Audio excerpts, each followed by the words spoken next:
서울 강남의 중심부에 우뚝 솟은 헬리오스 타워의 최상층 집무실은 도시의 화려한 스카이라인을 한눈에 내려다볼 수 있는 권력의 정점이었다. 통유리창 너머로 비치는 붉은 석양은 마치 도시 전체를 집어삼킬 듯이 타오르고 있었지만 창가에 서 있는 남자 강도진의 눈빛은 그보다 훨씬 더 차갑고 깊었다. 대한민국 재계 서열 1위 헬리오스 그룹의 젊은 총수이자 그림자 속의 지배자로 불리는 그는 자신의 손목에 채워진 수천만 원짜리 스위스산 시계를 무심하게 풀어 책상 위에 던져두었다. 완벽하게 재단된 이탈리아산 수트가 그의 탄탄한 체격을 감싸고 있었지만 그는 마치 몸에 맞지 않는 갑옷을 입은 사람처럼 답답함을 느끼며 넥타이를 거칠게 잡아당겼다. 오늘 밤 예정된 일정은 그룹 내 원로 이사들이 주선한 또 다른 맞선 자리였고 그것은 그에게 있어 지루한 비즈니스 미팅의 연장선일 뿐이었다. 도진은 집무실 한쪽에 마련된 비밀 드레스룸으로 발걸음을 옮기며 깊은 한숨을 내쉬었다. 그곳에는 최고급 명품 정장들이 즐비하게 걸려 있었지만 그가 손을 뻗은 곳은 구석에 처박힌 낡은 행거였다. 그곳에는 목이 늘어난 회색 트레이닝복 상의와 무릎이 튀어나온 바지, 그리고 색이 바랜 야구 모자가 걸려 있었다. 이것은 그가 가끔 숨막히는 회장직에서 벗어나 평범한 인간 군상 속에 섞여 들어가기 위해 사용하는 일종의 위장막이었다.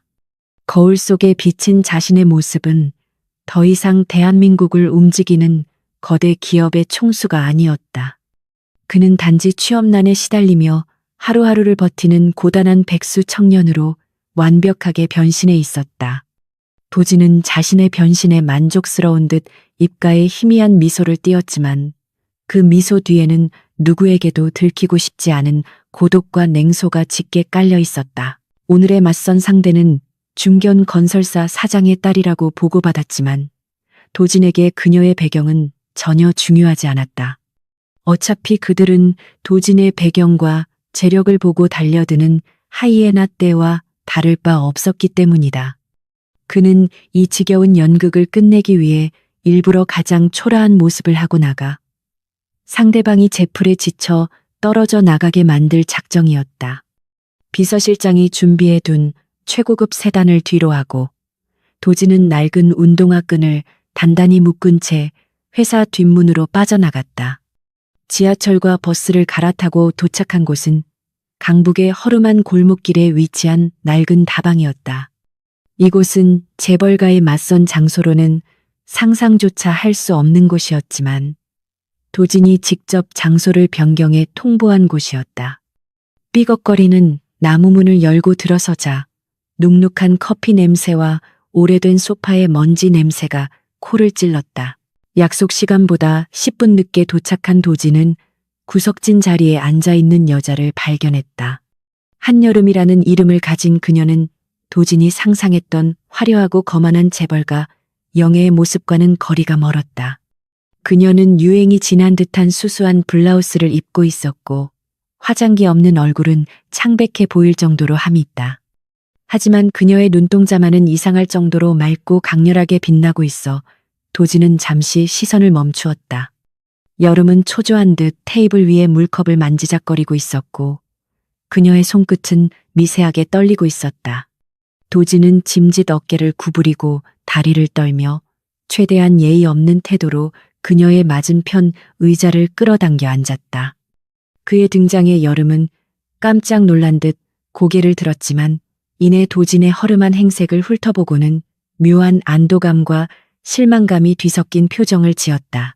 도진은 의자에 깊숙이 몸을 파묻으며 건들거리는 목소리로 인사를 건넸다. 자신이 현재 특별한 직업 없이 고시원에서 생활하며 공무원 시험을 준비 중이라는 거짓말을 늘어놓는 동안 그는 상대방의 반응을 면밀히 관찰했다. 보통의 경우라면 이 시점에서 자리를 박차고 일어나거나 모멸감에 찬 표정으로 물을 끼얹는 것이 일반적인 반응이었다. 그러나 한여름은 달랐다. 그녀는 도진의 무례한 태도와 초라한 조건을 듣고도 화를 내기는커녕 오히려 씁쓸한 표정으로 고개를 끄덕이며 그의 말을 경청하고 있었다. 그녀의 반응은 도진의 예상 시나리오를 완전히 벗어난 것이었다. 그녀는 마치 자신의 처지보다 도진의 상황을 더 안쓰럽게 여기는 듯한 눈빛을 보내고 있었는데, 이는 도진이 태어나서 한 번도 경험해보지 못한 종류의 시선이었다. 잠시 후 무거운 침묵이 두 사람 사이를 감돌았고 여름은 결심한 듯 입술을 깨물었다. 그녀는 떨리는 손으로 가방을 꽉 쥐더니 도진의 눈을 똑바로 응시하며 입을 열었다. 그녀의 목소리는 작았지만 단호했고 그 안에 담긴 절박함이 공기를 진동시켰다. 그녀는 자신이 이 자리에 나오고 싶어서 나온 것이 아니며 사실은 말하기 힘든 사정이 있다고 고백했다. 도진은 흥미로운 듯 눈썹을 치켜 세우며 그녀의 다음 말을 기다렸다. 여름은 깊은 숨을 들이쉬더니 폭탄 선언을 던졌다. 자신은 현재 임신 중이며 아이 아빠는 도망가서 연락이 되지 않는 상태라고 말했다. 그리고 자신은 뱃속의 아이를 지키기 위해서라도 조건 좋은 남자와 결혼할 수 없으니 오늘 이 만남은 없었던 것으로 해달라는 것이었다. 그녀의 말은 다방 안의 정적을 깨뜨릴 만큼 충격적인 내용이었다. 도진의 눈동자가 순간적으로 날카롭게 빛났다. 그는 본능적으로 그녀의 말을 분석하기 시작했다. 수많은 기업 사냥꾼들과 협상 테이블에서 거짓과 진실을 가려내던 그의 직감은 그녀의 말이 거짓임을 단번에 알아차렸다. 임신부라고 하기에는 배가 너무나 평평했고 무엇보다 그녀가 물컵을 쥐고 있는 손가락의 관절이 하얗게 질려 있었다. 그것은 전형적인 거짓말쟁이의 제스처가 아니라 막다른 골목에 몰린 사람이 자신을 보호하기 위해 필사적으로 두르는 방어기제였다. 도진의 시선은 그녀의 배가 아닌 그녀의 눈동자를 향했다. 그곳에는 거짓말을 하고 있다는 죄책감과 동시에 이 상황을 벗어나야만 한다는 생존 본능이 격렬하게 충돌하고 있었다. 그녀는 지금 누군가에 의해 억지로 떠밀려 나온 것이 분명했고 이 터무니없는 거짓말만이 그녀가 가진 유일한 무기인 셈이었다. 도진은 턱을 괴고 잠시 생각에 잠겼다. 그녀가 왜 이런 거짓말까지 해가며 맞선을 파토내려고 하는지 그 배경에 대한 궁금증이 솟구쳤다. 조사한 바에 따르면 그녀의 아버지는 사업 실패로 거액의 빚을 지고 있었고 그녀는 사실상 팔려오다시피 이 자리에 나온 것이었다. 하지만 보통의 경우라면 재벌가 자제와의 결혼을 빚청산의 기회로 삼으려 들 텐데 그녀는 정반대의 선택을 하고 있었다. 이 여자는 돈보다 자신의 존엄성을 더 중요하게 여기는 부류이거나 아니면 그보다 더 끔찍한 무언가로부터 도망치고 있는 것이 분명했다. 도진의 입가에 비릿한 미소가 번졌다. 그는 이 흥미로운 게임에 기꺼이 동참하기로 결심했다. 그녀가 원했던 것이 상대방의 혐오와 거절이라면 그는 그 기대를 보란 듯이 배신해 줄 생각이었다. 도진은 테이블 위에 놓인 식은 커피를 한 모금 마신 뒤 천천히 몸을 일으켜 여름 쪽으로 상체를 기울였다. 그의 갑작스러운 접근에 여름은 움찔하며 뒤로 물러났지만 도진은 개의치 않고 그녀의 눈을 깊이 들여다보았다. 그는 지금까지의 건들거리는 태도를 싹 지우고 지극히 진지하고 다정해 보이는 목소리로 말했다. 아이 아빠가 누구인지는 중요하지 않으며 자신은 오히려 그런 책임감 있는 모습에 반했다고 너스레를 떨었다. 그리고 자신이 비록 가진 것은 없지만 그 아이를 내 자식처럼 키울 자신이 있다고 선언했다. 도진의 말은 논리적으로 앞뒤가 맞지 않는 억지였지만 그의 연기력은 타의 추종을 불허할 만큼 완벽했다. 그는 마치 평생을 기다려온 운명의 상대를 만난 순정파 남자 주인공처럼 눈시울까지 붉히며 열변을 토했다. 여름의 얼굴이 경악으로 물들었다. 그녀는 도진이 화를 내며 자리를 박차고 나가거나 욕설을 퍼부을 것이라 예상했지. 이런 반응은 꿈에도 생각하지 못했다. 그녀의 입술이 파르르 떨리며 말을 잇지 못했다. 그녀는 당황한 나머지 횡설수설하며 자신이 나쁜 여자라고 소리쳤지만 도지는 아랑곳하지 않고 그녀의 손을 덥석 잡았다. 그의 손은 거칠어 보였지만 의외로 따뜻하고 단단했다. 여름은 잡힌 손을 빼내려고 안간힘을 썼지만 도진의 악력은 생각보다 강했다. 도진은 그녀의 손을 놓아주지 않은 채 눈을 반짝이며 당장이라도 혼인신고를 하러 가자고 제안했다. 이것은 도진이 그녀에게 보내는 무언의 신호이자 경고였다. 네가 거짓말을 계속한다면 나 역시 끝까지 이 연극의 장단을 맞춰주겠다는 오기이자 일종의 시험이었다. 다방 안에 다른 손님들이 웅성거리며 그들을 쳐다보기 시작했다. 여름의 얼굴은 수치심과 당혹감으로 붉게 달아올랐다. 그녀는 더 이상 이 말도 안 되는 상황을 견딜 수가 없었다. 그녀는 이 남자가 정말로 멍청해서 자신의 거짓말을 믿는 것인지 아니면 미친 사람인지 분간이 가지 않았다. 하지만 한 가지 확실한 것은 자신의 계획이 완전히 실패했다는 사실이었다. 그녀는 필사적으로 머리를 굴려 다음 수를 생각해야 했다. 만약 이 남자가 정말로 집까지 쫓아온다면 빚쟁이들에게 시달리는 아버지와 병든 어머니에게 또 다른 짐을 지어주는 꼴이 될 것이었다. 그녀는 심호흡을 하며 마음을 다잡고 도진의 손을 강하게 뿌리쳤다. 그리고 자리에서 일어나며 단호하게 말했다. 당신 같은 사람에게 내 인생을 맡길 수는 없으니 다시는 연락하지 말라고 쏘아붙였다. 하지만 도진은 그녀가 도망치듯 다방을 나가는 뒷모습을 보며 여유롭게 미소 지었다. 그는 자리에서 일어나 주머니에서 꼬깃꼬깃한 지폐 몇 장을 꺼내 테이블 위에 올려놓았다. 그리고 창밖을 내다보며 멀어져 가는 여름의 작은 등을 시선으로 쫓았다. 그녀의 걸음걸이는 불안정해 보였지만 동시에 묘한 강단이 느껴졌다. 도진은 재킷 안주머니에서 낡은 폴더폰이 아닌 최신형 스마트폰을 꺼내 어딘가로 전화를 걸었다. 신호음이 몇 번 울리기도 전에 상대방이 전화를 받았고 도진의 목소리는 방금 전에 찌질한 백수에서 다시 냉철한 헬리오스 그룹의 총수로 돌아와 있었다. 그는 수화기 너머의 비서실장에게 지시했다. 한여름이라는 여자에 대해 머리카락 개수까지 파악할 수 있을 정도로 상세하게 조사해서 보고하라고 명령했다. 전화를 끄는 도진은 다방 문을 나서며 차가운 밤 공기를 들이마셨다. 강북의 거리는 화려한 강남과는 달리 어둡고 습했지만 그는 묘한 해방감을 느꼈다. 오늘 밤 그는 예상치 못한 보석을 발견한 기분이었다. 모두가 가면을 쓰고 서로를 속이는 이 더러운 세상에서 서투른 거짓말로 자신을 지키려 했던 한여름의 모습은 그에게 신선한 충격이었다. 그는 그녀가 뱉은 임신이라는 거짓말이 단순한 회피 수단이 아니라 그녀를 옥죄고 있는 거대한 공포로부터의 탈출구였음을 직감했다. 그리고 그 공포의 실체가 무엇인지 파헤치는 것이 자신의 지루한 일상에 새로운 활력이 될 것임을 예감했다. 도진은 어둠 속으로 걸어 들어가며 생각했다.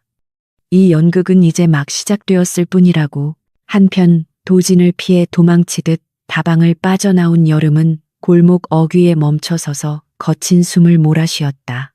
심장이 터질 듯이 두근거렸고 다리가 풀려 주저앉을 뻔했다. 그녀는 뒤를 돌아보며 그 이상한 남자가 따라오지 않았는지 확인했다. 다행히 골목길은 텅 비어 있었고 가로등 불빛만이 깜빡거리고 있었다.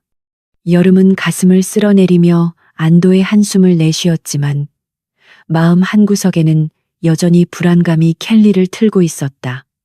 그 남자의 눈빛, 백수라고 하기에는 지나치게 당당하고 오만했던 그 눈빛이 뇌리에서 지워지지 않았다. 특히 자신의 거짓말을 듣고도 전혀 당황하지 않고 오히려 즐기는 듯했던 그 미소는 소름 끼칠 정도로 기이했다. 여름은 자신의 옷깃을 여미며 빠른 걸음으로 집을 향해 걸었다. 여름이 도착한 곳은 재개발 지역으로 지정되어 대부분의 주민이 떠나고 빈집들이 즐비한 달동네의 낡은 빌라였다. 가파른 계단을 올라 옥탑방 문을 열자 퀴퀴한 곰팡이 냄새와 함께 싸늘한 냉기가 그녀를 반겼다. 좁은 방 안에는 약봉지들이 어지럽게 널려 있었고 한쪽 구석에는 아버지가 마시다 남은 소주병들이 굴러다니고 있었다. 여름은 겉옷을 벗을 새도 없이 자리에 주저앉아 무릎에 얼굴을 묻었다. 오늘 하루 종일 긴장했던 탓인지 두통이 밀려왔다. 그녀는 건설사 사장의 아들이라는 사람과의 맞선을 망치기 위해 최악의 수를 두었지만 후회는 없었다. 아버지가 비탄감을 위해 자신을 팔아넘기려 한다는 사실을 알게 된 순간부터 그녀에게 남은 선택지는 없었다. 그녀는 어떤 수를 써서라도 자신의 인생을 지켜내야만 했다. 그때 문 밖에서 쿵쿵거리는 발소리와 함께 거친 고함 소리가 들려왔다. 빚쟁이들이었다. 그들은 며칠 간격으로 찾아와 문을 발로 차고 협박을 일삼으며 여름과 그녀의 가족을 공포로 몰아넣었다. 여름은 숨조차 제대로 쉬지 못한 채 이불을 뒤집어 쓰고 몸을 떨었다. 문 밖의 남자들은 아버지를 찾으며 욕설을 퍼부었고 당장 돈을 갚지 않으면 딸을 잡아다가 팔아버리겠다는 끔찍한 말들을 쏟아냈다. 여름은 귀를 막고 눈을 질끈 감았다. 이 지옥 같은 현실에서 벗어날 수만 있다면 악마와도 손을 잡을 수 있을 것 같았다. 그때 문득 아까 만났던 그 이상한 남자의 얼굴이 떠올랐다. 그가 장난처럼 내뱉었던 책임지겠다는 말이 비현실적으로 귓가에 맴돌았다. 물론 말도 안 되는 일이었지만 절망적인 상황 속에서 그 헛된 희망조차 구명줄처럼 느껴지는 자신이 비참했다. 소란이 잦아들고 빚쟁이들이 돌아간 후에도 여름은 한참 동안 움직이지 못했다. 고요해진 방 안에는 그녀의 거친 숨소리만이 맴돌았다. 그녀는 천천히 몸을 일으켜 낡은 책상 위에 놓인 스케치북을 펼쳤다. 그곳에는 그녀가 꿈꾸던 화려한 드레스와 옷들이 그려져 있었지만 지금의 그녀에게는 닿을 수 없는 먼 꿈일 뿐이었다. 그녀는 연필을 쥐고 멍하니 종이를 바라보다가 무의식적으로 남자의 얼굴을 그리기 시작했다. 날카로운 눈매, 오똑한 콧날, 그리고 알 수 없는 자신감으로 가득 찼던 그 표정. 그림 속의 남자는 추리닝 차림이었지만 어딘가 모르게 귀족적인 분위기를 풍기고 있었다. 여름은 그림을 완성하기도 전에 연필을 내려놓았다. 다시는 마주치지 않을 사람이었다.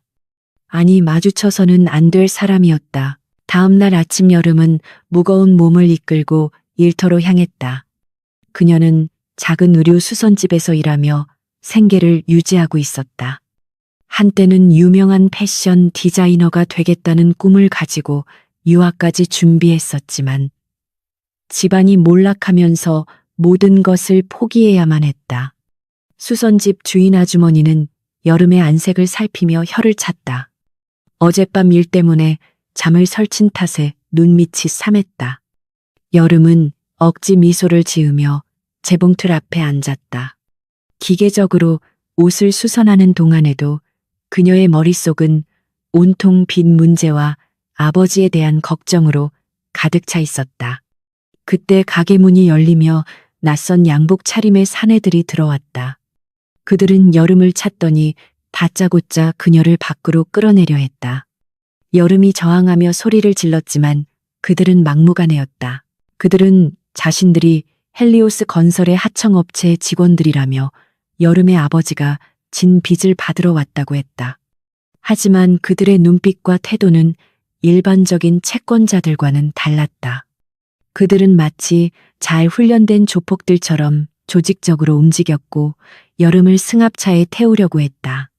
여름이 필사적으로 버티며 도움을 요청했지만 지나가는 사람들은 겁에 질려 못 본 척 고개를 돌릴 뿐이었다. 절체절명의 순간 날카로운 타이어 마찰음과 함께 낡은 소형차 한 대가 맹렬한 속도로 돌진해와 승합차 앞을 가로막았다. 차 문이 열리고 누군가 걸어 나왔다. 회색 트레이닝복에 야구 모자를 눌러 쓴 남자. 바로 강도진이었다.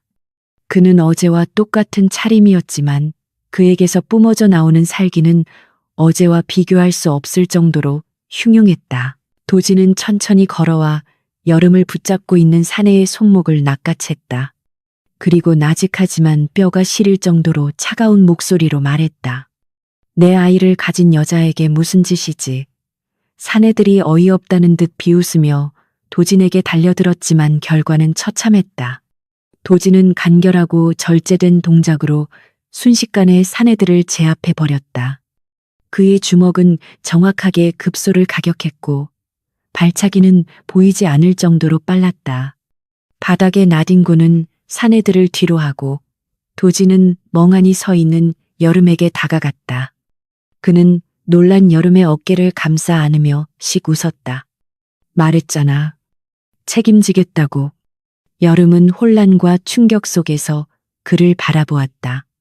이 남자는 도대체 누구이며 왜 자신을 돕는 것일까?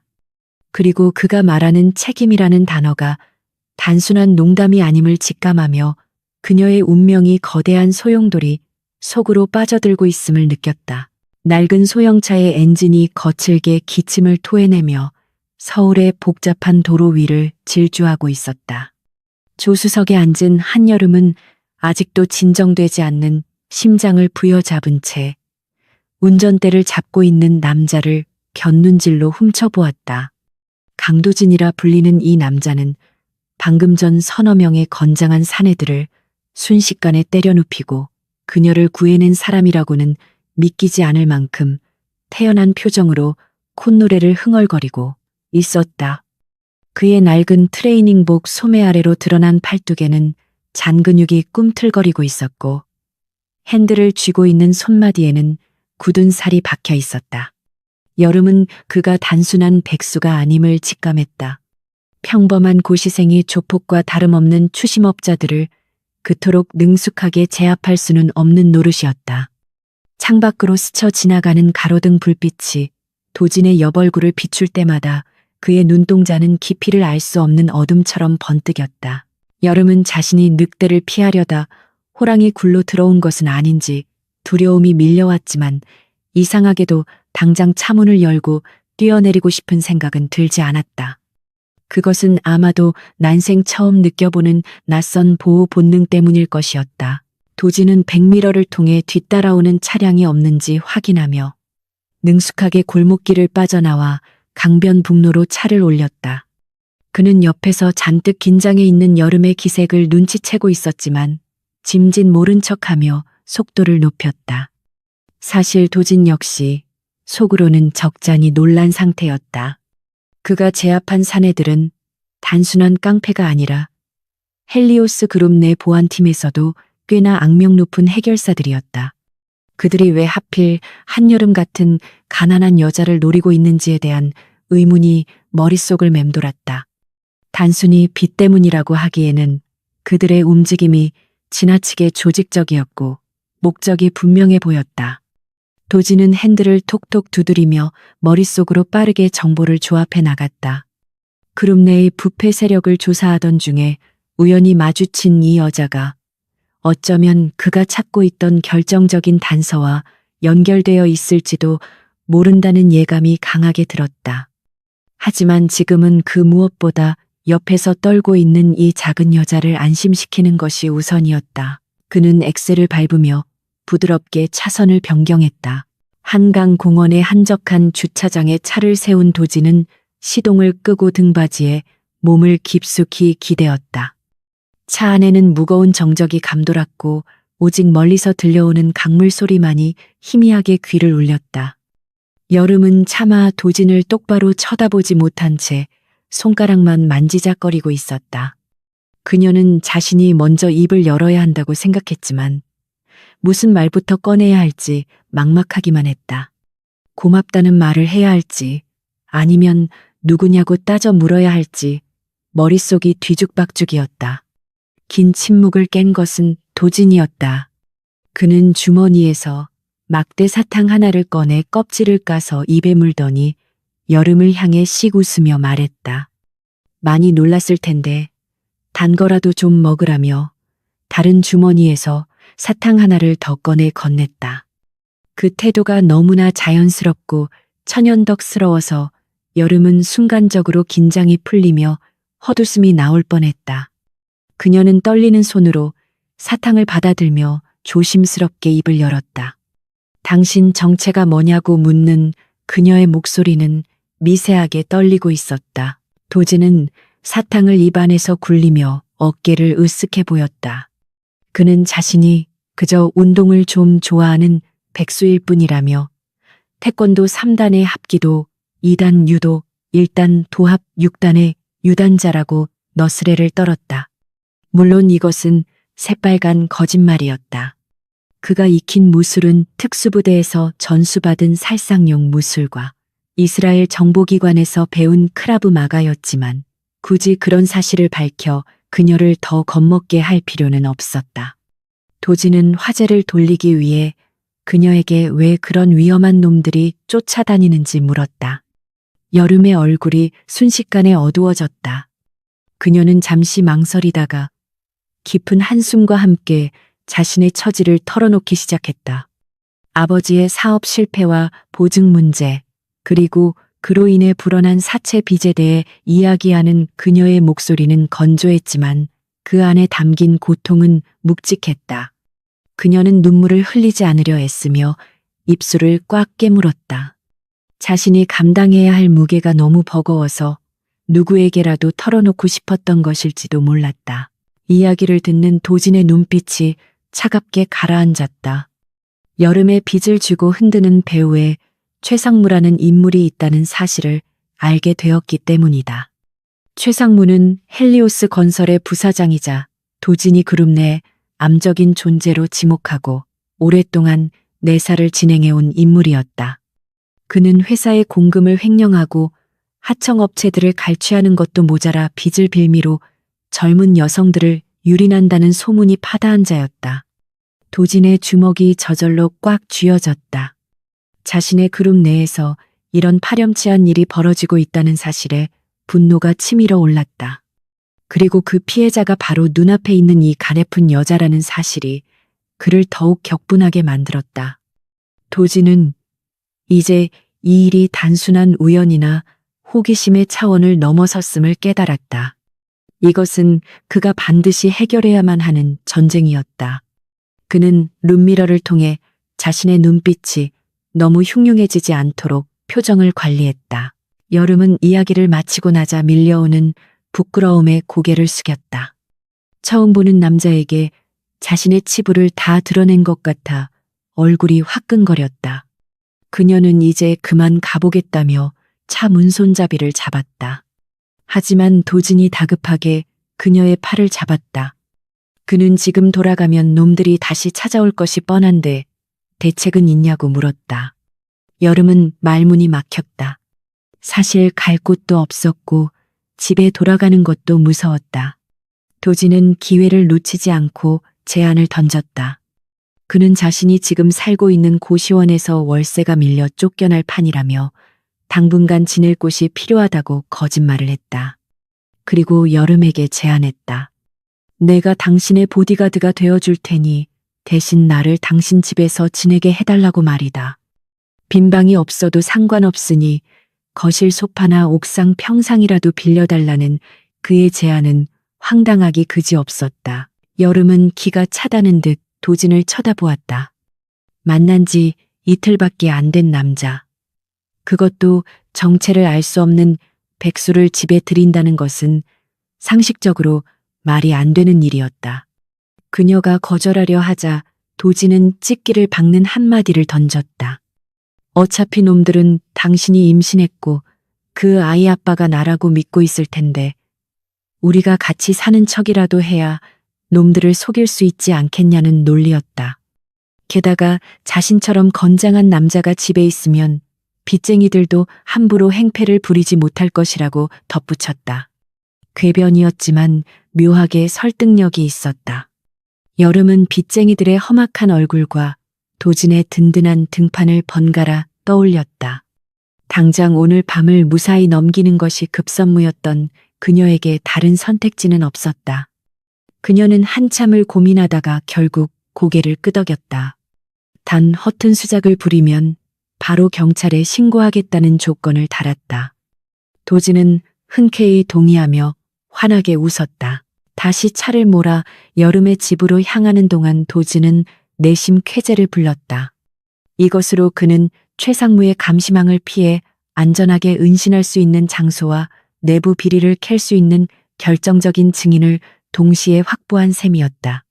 물론 대한민국 최고의 부자가 다 쓰러져가는 달동네 옥탑방에서 얹혀 살아야 한다는 사실이 아이러니했지만 그는 오히려 이 상황이 즐거웠다. 화려한 펜트하우스의 적막함보다는 사람 냄새 나는 이 불편함이 더 매력적으로 느껴졌다. 차가 좁고 가파른 언덕길을 힘겹게 올라가 여름의 집 앞에 도착했을 때 도지는 차에서 내려 주위를 둘러보았다. 서울 하늘 아래 이런 곳이 아직 남아 있었나 싶을 정도로 낙후된 동네였다. 페인트가 벗겨진 담벼락과 얼기설기 얽힌 전깃줄들이 묘한 정취를 자아냈다.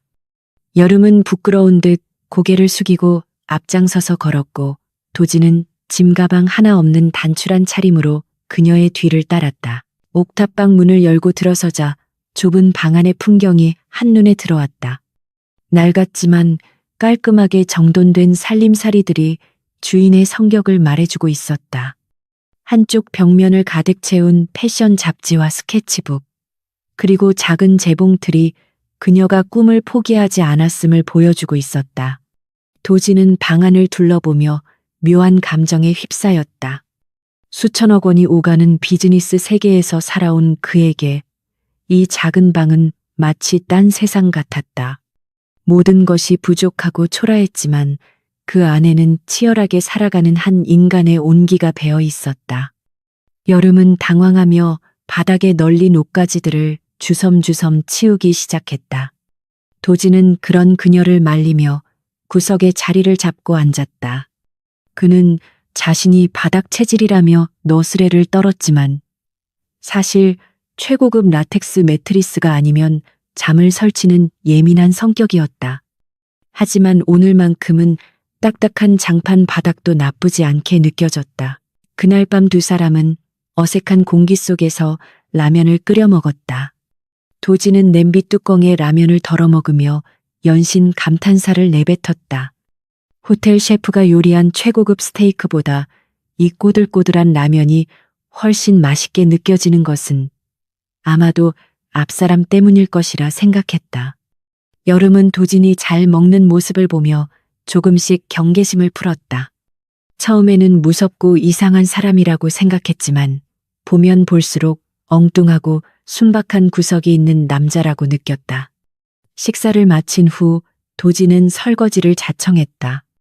고무 장갑을 끼고 콧노래를 부르며 그릇을 닦는 그의 뒷모습은 영락없는 가정적인 남편의 모습이었다.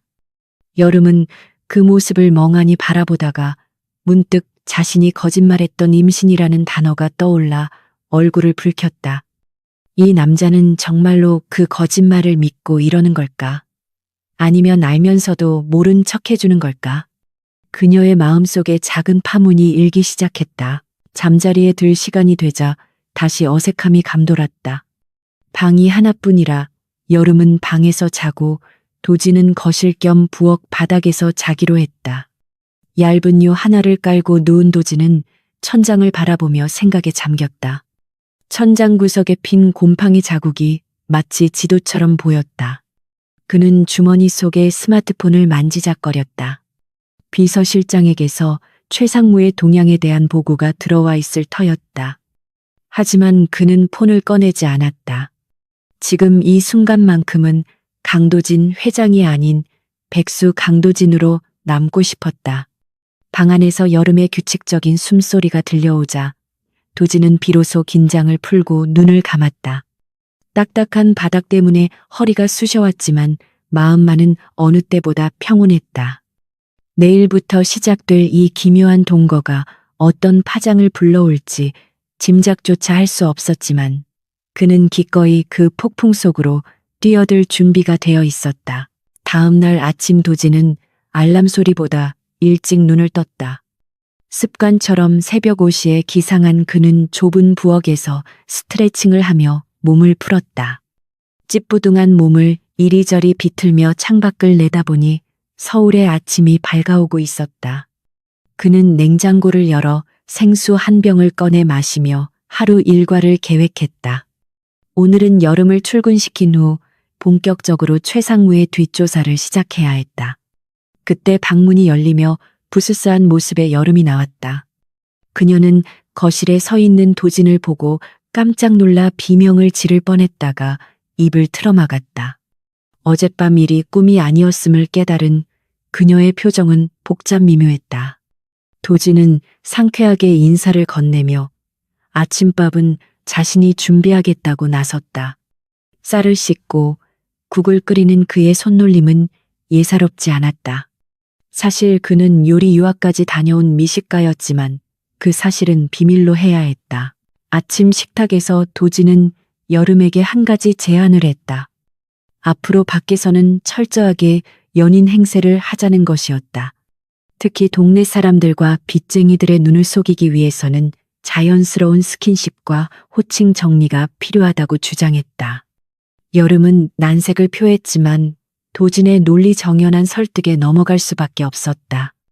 결국 그녀는 도진을 오빠라고 부르기로 합의했고 도진은 그녀를 우리 여름이라고 부르기로 했다.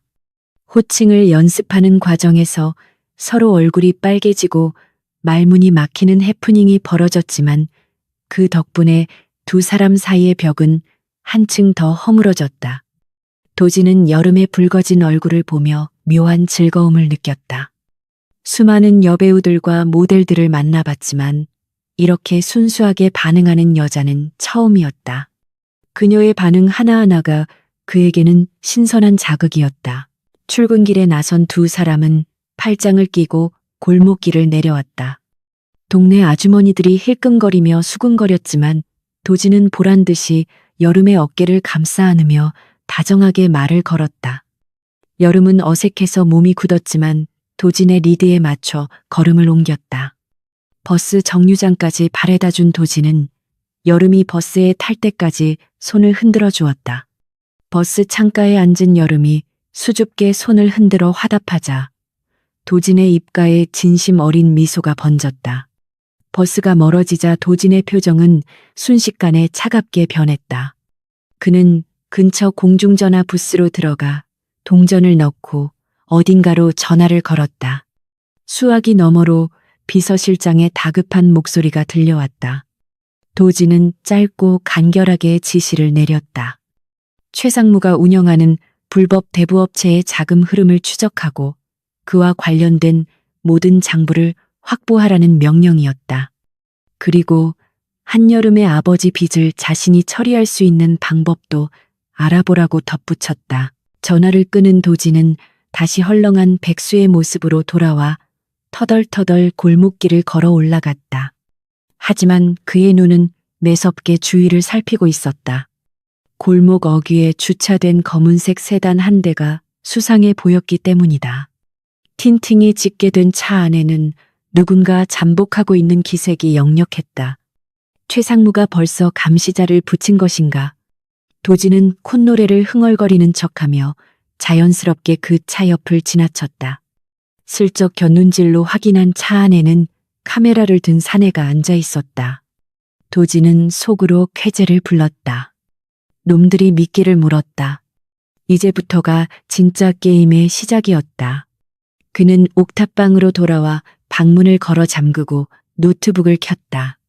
보안 프로그램으로 암호화된 서버에 접속하자 헬리오스 그룹의 내부망이 모니터에 떠올랐다. 그는 키보드를 두드리며 최상무의 목을 조일 덫을 놓기 시작했다. 그 시각 최상무는 자신의 집무실에서 부하가 보내온 사진들을 훑어보고 있었다. 사진 속에는 도진과 여름이 팔짱을 끼고 다정하게 걷는 모습이 담겨 있었다. 최상무는 사진을 구겨 쓰레기통에 던지며 불쾌한 듯 미간을 찌푸렸다.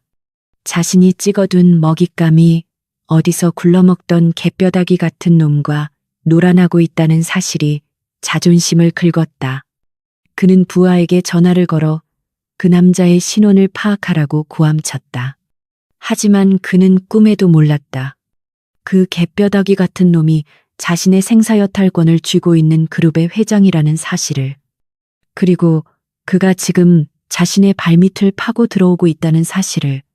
최상무의 오만함과 도진의 치밀함이 충돌하는 순간 파국은 예고되어 있었다. 도진은 모니터 속의 데이터를 바라보며 차갑게 중얼거렸다. 기다려라, 최상무. 네가 쌓아올린 그 더러운 모래성을 내 손으로 무너뜨려 주마. 좁은 옥탑방에서의 생활은 대한민국 최고의 재벌 총수인 강도진에게 있어 매일이 새로운 모험이자 도전의 연속이었다.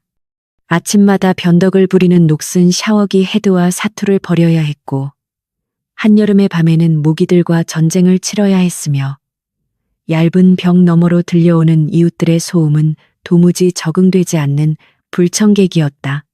그러나 기이하게도 도진은 이 불편하고 궁상맞은 생활 속에서 생전 처음 느껴보는 안락함을 맛보고 있었다. 넓고 화려하지만 냉기만 감돌던 자신의 펜트하우스와 달리 이곳에는 사람의 온기가 있었고 서로의 안부를 묻는 다정한 목소리가 있었다.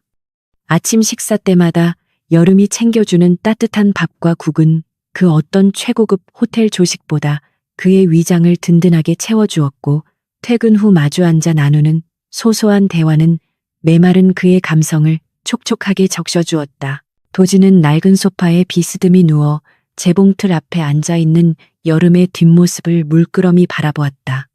그녀는 늦은 밤까지 수선집 일감을 처리하느라 여념이 없었다. 낡은 스탠드 불빛 아래서 원단을 만지는 그녀의 손길은 섬세하고 거침없었으며, 집중한 그녀의 옆얼굴은 그 어떤 예술 작품보다 아름다웠다. 도진은 그녀가 단순한 수선공으로 남기에는 너무나 아까운 재능을 가지고 있음을 단번에 알아보았다. 그녀가 틈틈이 그려놓은 디자인 스케치들은 독창적이고 세련된 감각으로 가득 차 있었으며, 헬리오스 그룹의 패션 계열사 수석 디자이너들과 견주어도 손색이 없을 정도였다. 하지만 가난이라는 족쇄가 그녀의 날개를 꺾어버린 현실에 도진은 깊은 안타까움과 함께 치밀어 오르는 분노를 느꼈다. 그는 언젠가 반드시 그녀가 자신의 재능을 마음껏 펼칠 수 있는 무대를 만들어주겠다고 다짐했다. 평화로운 일상에 금이 가기 시작한 것은 최상무가 도진의 존재를 눈엣 가시로 여기기 시작하면서부터였다. 최상무는 자신의 계획을 방해하고 한여름을 가로챈 이 정체불명의 백수 건달이 거슬렸다. 그는 부하들을 시켜 도진의 뒷조사를 지시했지만 돌아온 보고서는 너무나 깨끗했다.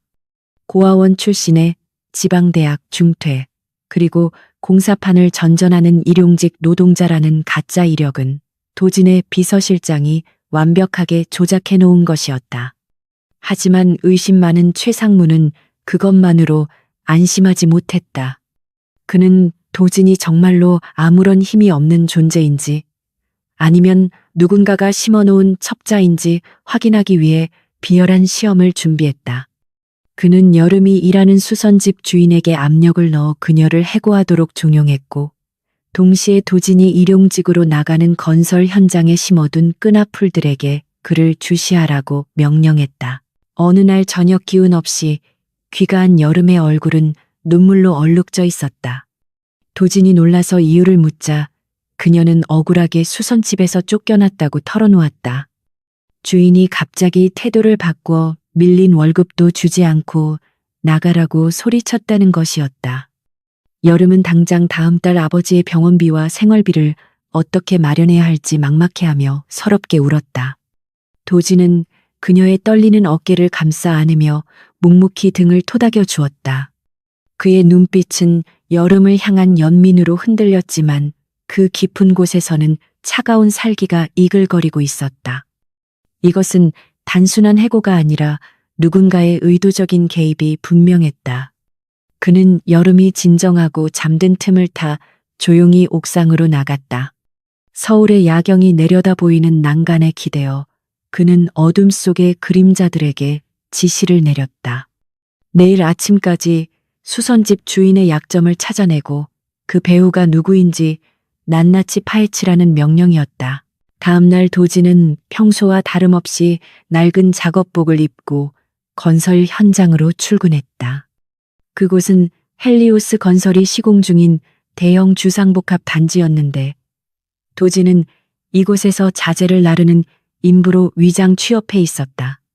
현장의 먼지와 소음 속에서 땀 흘려 일하는 것은 그에게 육체적인 고단함을 주었지만 동시에 현장의 부조리와 안전 불감증을 직접 목격할 수 있는 기회이기도 했다. 그는 무거운 시멘트 포대를 나르면서도 날카로운 눈으로 현장 소장과 하청업체 직원들이 나누는 은밀한 대화를 엿듣고 자재 빼돌리기와 같은 불법 행위들을 머릿속에 기록했다. 그런데 점심시간 직후 작업 반장이 도진을 불렀다. 그는 거친 말투로 도진에게 가장 위험한 구역인 고층 외벽 작업을 지시했다. 안전 장비도 제대로 갖춰지지 않은 곳이었지만 도진은 군말 없이 지시에 따랐다. 도진이 비계 위에서 작업을 하고 있을 때 머리 위에서 불길한 소리가 들려왔다. 올려다볼 새도 없이 묵직한 철근 덩어리가 굉음을 내며 그를 향해 떨어지고 있었다. 일반인이었다면 꼼짝없이 당했을 상황이었지만 도진의 반사신경은 초인적이었다. 그는 본능적으로 몸을 날려 간발의 차이로 철근을 피했고 비계 난간을 잡고 매달려 가까스로 추락을 면했다. 철근이 바닥에 부딪히며 엄청난 소음을 냈고 현장은 순식간에 아수라장이 되었다. 도진은 가쁜 숨을 몰아쉬며 위를 올려다 보았다. 난간 너머로 누군가 황급히 몸을 숨기는 모습이 보였다. 이것은 단순한 사고가 아니었다. 명백한 살인 미수였다. 최상무가 드디어 칼을 빼든 것이다. 도진은 끓어오르는 분노를 억누르며 태연하게 비계 위로 다시 올라왔다. 그의 손바닥은 찢어져 피가 흐르고 있었지만 눈빛은 맹수처럼 번득였다. 퇴근 후 도진은 붕대를 감은 손을 주머니에 찔러 넣고 아무 일도 없었던 것처럼 귀가했다. 하지만 예리한 여름의 눈을 피할 수는 없었다. 그녀는 도진의 어색한 행동을 눈치채고 억지로 그의 손을 잡아당겨 상처를 확인했다. 피가 배어 나온 붕대를 본 여름의 얼굴이 사색이 되었다. 그녀는 구급상자를 가져와 떨리는 손으로 소독약을 바르고 다시 붕대를 감아주었다. 왜 이렇게 다쳤냐며 화를 내는 그녀의 눈가에는 물기가 맺혀 있었다. 도진은 그녀가 걱정할까봐 실수로 넘어졌다고 둘러댔지만 여름은 믿지 않는 눈치였다. 그녀는 도진의 상처난 손을 자신의 볼에 가져다 대며 속삭였다. 제발 다치지 말라고. 당신마저 잘못되면 나는 정말 살 수 없을 것 같다고. 그녀의 진심 어린 고백에 도진의 심장이 쿵하고 내려앉았다. 그는 말없이 그녀를 끌어안았고 두 사람은 서로의 체온을 느끼며 위로받았다. 그날 밤 도진은 잠을 이루지 못하고 뒤척였다. 여름을 지키기 위해서는 더 이상 수동적으로 방어만 해서는 안 되었다. 최상무는 선을 넘었고 이제는 도진이 반격할 차례였다. 그는 새벽녘에 몰래 일어나 노트북을 켰다. 헬리오스 그룹 내부 전산망에 접속한 그는 최상무의 비자금 계좌와 연결된 페이퍼 컴퍼니들의 목록을 확보했다. 그리고 그 자료들을 익명의 제보자로 위장해 검찰과 언론사에 보낼 준비를 마쳤다. 하지만 결정적인 한 방이 부족했다. 최상무를 완벽하게 무너뜨리기 위해서는 그가 직접 범죄를 지시하는 육성 증거가 필요했다. 도진은 위험한 도박을 결심했다. 자신이 직접 미끼가 되어 최상무를 유인하고 그가 스스로 죄를 자백하게 만드는 것이었다. 그는 비서실장에게 문자를 보냈다. 작전명 헬리오스의 몰락 2단계 개시. 다음 날 아침 옥탑방 앞에 검은 양복을 입은 사내들이 들이닥쳤다. 그들은 최상무의 비서실 사람들이었다. 그들은 여름이 없는 틈을 타 도진을 찾아왔고 거만한 태도로 돈 봉투를 내밀었다. 이 돈을 받고 한여름 곁에서 조용히 사라지라는 것이었다.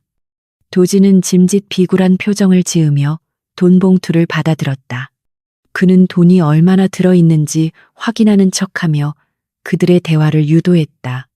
사내들은 도진을 조롱하며 최상무가 얼마나 무서운 사람인지 그리고 한여름과 그녀의 아버지가 어떻게 파멸할 것인지 떠벌렸다. 도진의 옷깃 속에 숨겨진 초소형 녹음기가 그 모든 대화를 빠짐없이 기록하고 있었다. 도진은 충분한 증거가 확보되었다고 판단하자 표정을 싹 바꾸었다. 그는 돈 봉투를 사내의 얼굴에 집어 던지며 차가운 목소리로 경고했다. 주인에게 가서 전하라고. 사냥개가 주인을 물려다가는 몽둥이 찜질을 당하게 될 것이라고. 사내들이 돌아간 후 도진은 여름에게 전화를 걸어 안심시켰다. 그리고 그는 본격적인 행동에 나섰다. 수선집 주인을 찾아가 그동안의 갑질과 임금 체불에 대한 증거를 들이밀며 압박했다. 도진의 기세에 눌린 주인은 사색이 되어 밀린 월급을 내놓았고 다시는 여름을 괴롭히지 않겠다는 각서를 썼다. 도진은 그 길로 여름을 찾아가 월급 봉투를 건넸다. 여름은 믿을 수 없다는 표정으로 봉투와 도진을 번갈아 쳐다보았다. 도진은 그저 운이 좋아서 법률구조공단의 도움을 받았다고 둘러댔지만 여름은 그가 자신을 위해 얼마나 애썼는지 본능적으로 느낄 수 있었다. 그녀는 도진의 품에 안겨 고맙다는 말을 연발했다. 도진은 그녀의 머리카락을 쓰다듬으며 생각했다. 이 작은 행복을 지키기 위해서라면 악마가 되어도 좋다고. 하지만 평화는 오래가지 않았다. 도진의 도발에 분노한 최상무는 더 극단적인 방법을 동원하기 시작했다. 며칠 뒤 여름의 아버지가 빚쟁이들에게 납치되었다는 연락이 왔다. 그들은 여름에게 당장 빚을 갚지 않으면 아버지의 신장을 팔아버리겠다고 협박했다. 여름은 공포에 질려 이성을 잃고 울부짖었다. 도진은 냉정하게 상황을 판단했다. 이것은 명백한 함정이었다. 최상무는 도진과 여름을 동시에 제거하기 위해 그들을 외진 창고로 유인하려는 것이었다. 도진은 여름을 진정시키며 단호하게 말했다. 내가 반드시 아버님을 모시고 올 테니 집에서 기다리라고. 하지만 여름은 절대 그럴 수 없다며 같이 가겠다고 고집을 피웠다. 그녀의 눈빛은 결연했고 물러설 기세가 아니었다. 도진은 어쩔 수 없이 그녀와 동행하기로 했다.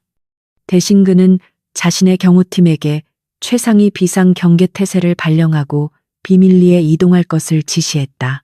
폐공장으로 향하는 차 안에서 도진은 여름의 손을 꼭 잡고 놓지 않았다. 그녀의 손은 얼음장처럼 차가웠지만 도진의 온기가 전해지자 조금씩 떨림이 잦아들었다. 도진은 운전을 하며 백미러로 뒤를 확인했다. 어둠 속에서 은밀하게 따라붙는 그림자 호위무사들의 존재가 느껴졌다. 그는 이제 더 이상 자신의 정체를 숨기는 것에 연연하지 않기로 했다. 오늘 밤 그가 보여줄 모습은 찌질한 백수 남자 친구가 아니라 적들을 무자비하게 짓밟는 헬리오스의 제왕이 될 것이었다. 공장에 도착하자 험악한 인상의 사내 수십 명이 그들을 둘러쌌다.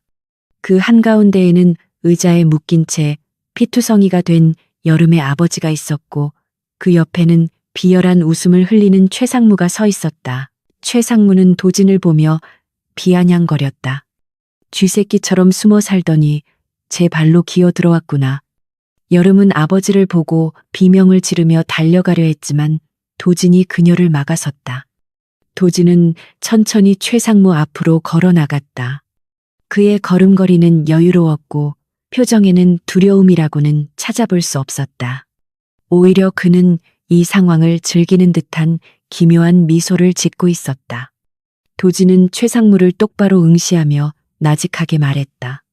마지막 기회다. 지금이라도 무릎 꿇고 사죄하면 목숨만은 살려주지.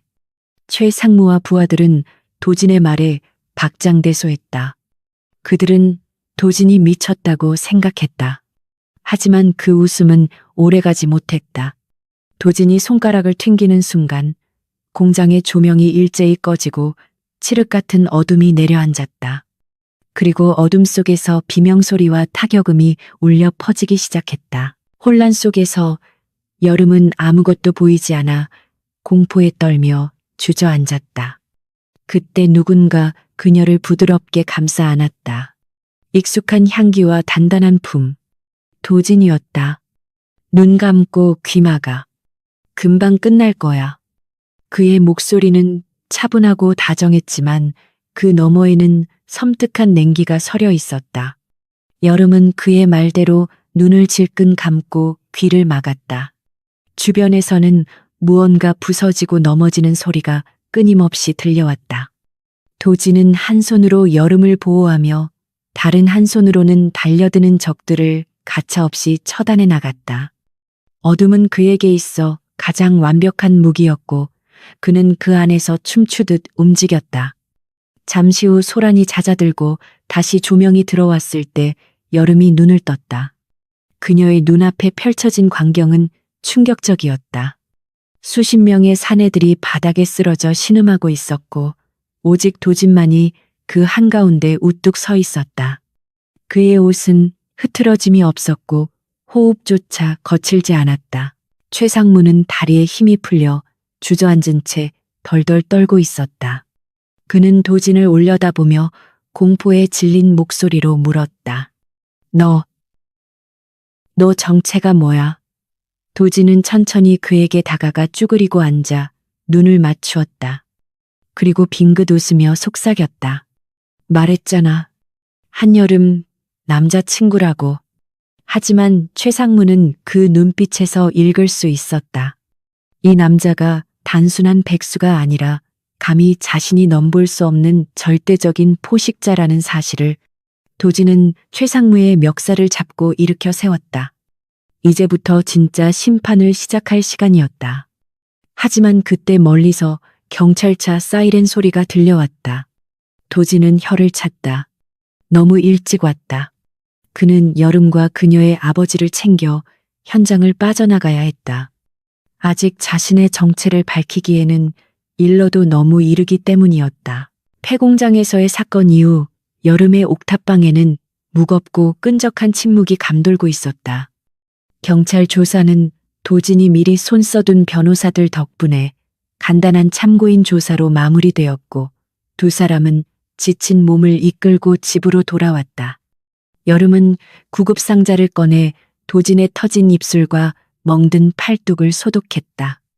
그녀의 손끝은 미세하게 떨리고 있었고 시선은 도진의 상처에 고정된 채 차마 그의 눈을 마주치지 못했다. 도진은 그런 여름의 정수리를 내려다보며 씁쓸한 미소를 지었다. 자신이 지켜냈다는 안도감보다는 그녀가 느낄 충격과 공포에 대한 걱정이 앞섰기 때문이었다. 알코올 솜이 상처에 닿을 때마다 도진이 작게 신음하자 여름의 눈에서 참았던 눈물이 뚝뚝 떨어져 내렸다. 그녀는 자신의 거짓말 때문에 아무런 죄 없는 사람이 피를 흘리고 목숨까지 걸어야 했다는 죄책감에 숨이 막힐 지경이었다. 여름은 더 이상 이 거대한 거짓말을 감당할 수 없었다. 그녀는 소독약을 바르던 손을 멈추고 고개를 숙인 채 흐느꼈다. 도진이 놀라 그녀의 어깨를 잡으려 하자 여름은 거칠게 그의 손을 뿌리쳤다. 그리고 젖은 눈으로 도진을 똑바로 바라보며 힘겹게 입을 열었다. 그녀는 자신이 임신하지 않았다는 사실을 고백했다.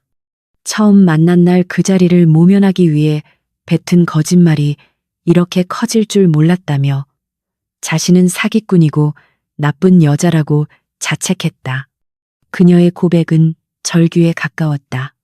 당신 같은 좋은 사람을 속이고 위험에 빠뜨린 죄를 어떻게 갚아야 할지 모르겠다며 당장 경찰서에 가서 자수라도 하겠다고 일어섰다. 그녀의 몸은 죄책감과 두려움으로 사시나무 떨듯 떨리고 있었고 얼굴은 눈물과 콧물로 범벅이 되어 있었다. 하지만 도진의 반응은 여름의 예상과는 정반대였다. 그는 화를 내지도 놀라지도 않은 채 그저 평온한 표정으로 여름을 자리에 앉혔다. 그리고 부드러운 목소리로 말했다. 알고 있었다고. 처음 다방에서 만난 그 순간부터 당신이 거짓말을 하고 있다는 것을 눈치채고 있었다고 담담하게 털어놓았다. 여름은 믿을 수 없다는 표정으로 멍하니 도진을 쳐다보았다. 도진은 그녀의 손을 자신의 큰 두 손으로 감싸쥐며 설명했다. 당신의 떨리는 손과 불안한 눈빛, 그리고 절박함이 묻어나는 목소리가 모든 것을 말해주고 있었다고 했다. 그럼에도 불구하고 자신이 모른 척했던 이유는 그 거짓말 뒤에 숨겨진 당신의 고통이 너무나 커 보였기 때문이라고 덧붙였다. 도진의 고백은 여름의 가슴에 깊은 파문을 일으켰다. 그는 단순한 호기심이 아니라 인간적인 연민과 알 수 없는 이끌림으로 그녀의 곁을 지켜왔던 것이었다. 두 사람 사이에 흐르던 기류가 미묘하게 변했다. 거짓이라는 장막이 걷히자 그 자리에는 서로를 향한 애틋한 진심만이 남았다. 여름은 도진의 품에 안겨 오열했고 도진은 그녀를 말없이 토닥이며 위로했다. 이제 더 이상 연극을 할 필요도 서로를 속일 필요도 없었다. 그날 밤 두 사람은 좁은 방 안에서 서로의 체온을 느끼며 잠들었다. 비록 밖에는 여전히 차가운 바람이 불고 있었지만 이 옥탑방 안만큼은 세상 그 어느 곳보다 따뜻하고 안전하게 느껴졌다. 하지만 이 평화는 폭풍 전의 고요에 불과했다. 도진이 잠든 사이 그의 주머니 속에 있는 휴대폰이 진동했지만 깊은 잠에 빠진 그는 듣지 못했다. 그것은 비서실장이 보낸 긴급 메시지였다. 최 상무가 도진의 진짜 정체에 접근했다는 위험 신호였다. 다음 날 아침 도진이 잠시 아침 식거리를 사러 나간 사이 여름의 옥탑방 문이 거칠게 열렸다. 최 상무가 보낸 전문 납치범들이었다. 그들은 소리 소문 없이 여름을 제압하고 검은색 벤에 태워 사라졌다. 가게에서 돌아온 도진은 열린 문과 난장판이 된 방을 보고 굳어버렸다. 바닥에는 여름이 아끼던 스케치북이 찢어진 채 뒹굴고 있었고 그녀의 휴대폰만이 덩그러니 놓여 있었다. 그때 여름의 휴대폰이 울렸다. 발신자는 표시되지 않았지만 도진은 직감적으로 상대가 누구인지 알 수 있었다. 전화를 받자마자 들려오는 최 상무의 비열한 웃음소리가 도진의 이성을 끊어놓았다. 최 상무는 이제야 쥐새끼의 정체가 대한민국 최고의 재벌 강도진 회장이라는 것을 알았다며 비아냥거렸다. 그는 여름의 목숨을 담보로 도진에게 회장직 사퇴와 해외 도피를 요구했다. 전화를 끄는 도진의 얼굴에서 사람 좋은 백수 청년의 모습은 온데간데 없이 사라졌다. 그의 눈동자는 심해처럼 차갑고 어둡게 가라앉았으며 전신에서는 감히 범접할 수 없는 살기가 뿜어져 나왔다. 그는 주머니에서 구형 폴더폰을 꺼내 바닥에 던져 부수고 숨겨두었던 위성 전화기를 꺼냈다. 그리고 짧고 명료하게 명령했다. 코드 제로 발령. 전 병력 집합. 그의 목소리는 낮았지만 그 안에는 도시 하나를 초토화시킬 수 있는 분노가 응축되어 있었다. 도진은 옷장을 열어 낡은 트레이닝복을 벗어던지고 안쪽에 숨겨두었던 슈트 케이스를 꺼냈다. 그 안에는 방탄 소재로 특수 제작된 검은색 슈트와 각종 장비들이 들어 있었다. 그는 거울 앞에서 넥타이를 매며 자신의 모습을 바라보았다. 거울 속에는 더 이상 한여름의 다정한 오빠는 없었다. 오직 적을 파멸시키기 위해 존재하는 냉혹한 포식자, 헬리오스의 군주만이 서 있을 뿐이었다.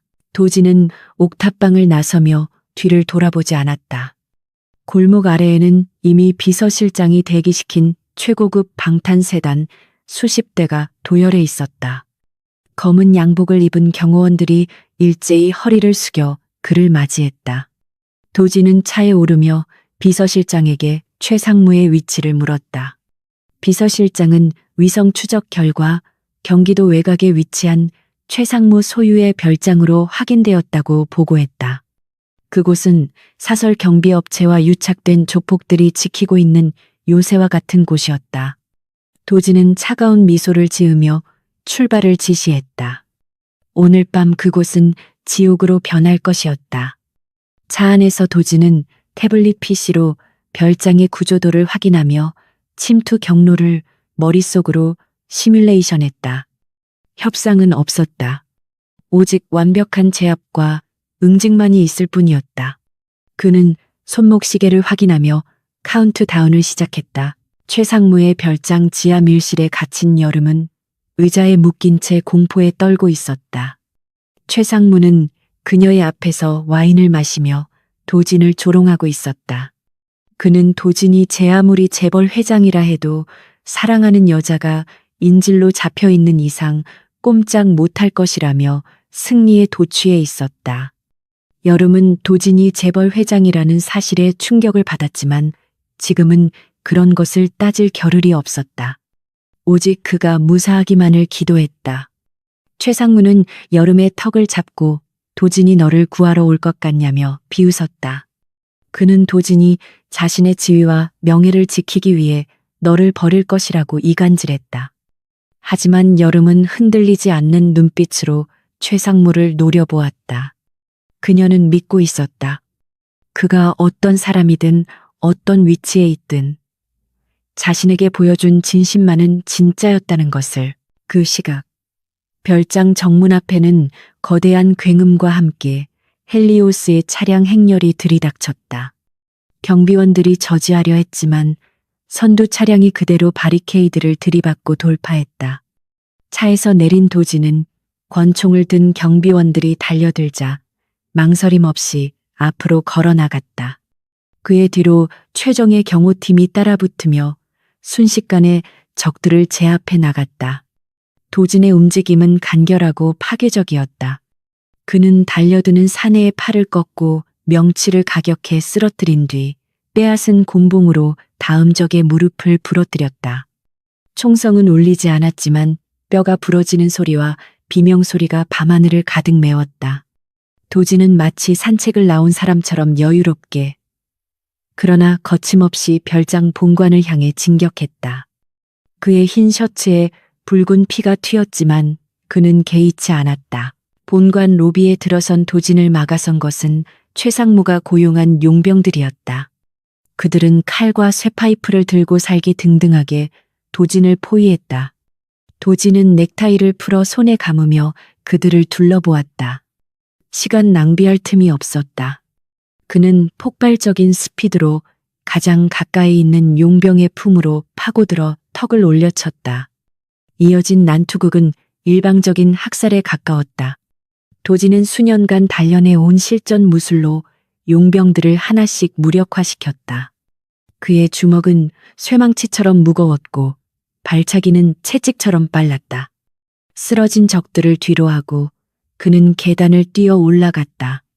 그의 머릿속에는 오직 한여름의 얼굴만이 가득했다.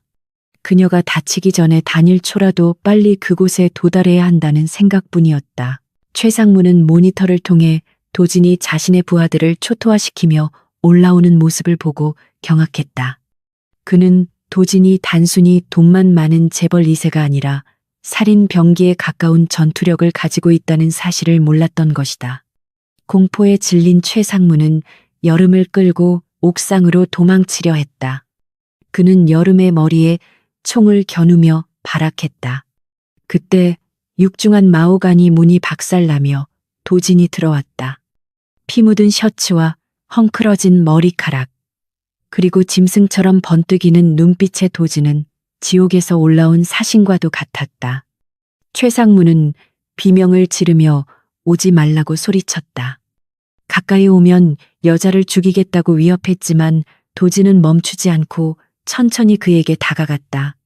도진의 눈동자는 이미 이성을 넘어선 광기로 번들거리고 있었다. 도진은 최상무를 향해 낮게 으르렁거렸다. 그 총을 쏘는 순간 너는 살아서 이 방을 나갈 수 없을 것이라고 경고했다. 최상무의 손이 심하게 떨렸다. 그는 도진의 기세에 압도되어 뒷걸음질 쳤다. 도진은 그 틈을 놓치지 않았다. 그는 손에 쥐고 있던 만년필을 최상무의 어깨를 향해 정확하게 투척했다. 억소리와 함께 최상무가 총을 떨어뜨리자 도진은 순식간에 거리를 좁혀 여름을 낚아채 자신의 뒤로 숨겼다. 그리고 이어진 것은 무자비한 응징이었다. 도진은 최상무를 바닥에 내동댕이 치고 주먹을 퍼부었다. 그것은 단순한 폭력이 아니라 그동안 쌓인 분노와 억울함, 그리고 여름을 지키지 못했다는 자책감이 폭발하는 순간이었다. 최상무의 얼굴이 피떡이 되어 의식을 잃을 때까지 도진의 주먹은 멈추지 않았다. 뒤늦게 달려온 비서실장이 도진을 말렸다.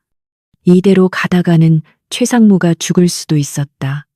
도진은 거친 숨을 몰아쉬며 피 묻은 주먹을 멈췄다.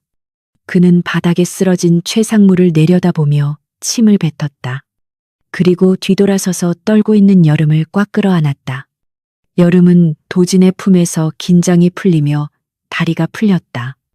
도진은 그녀를 안아 올리며 귓가에 속삭였다. 이제 다 끝났다고. 늦어서 미안하다고.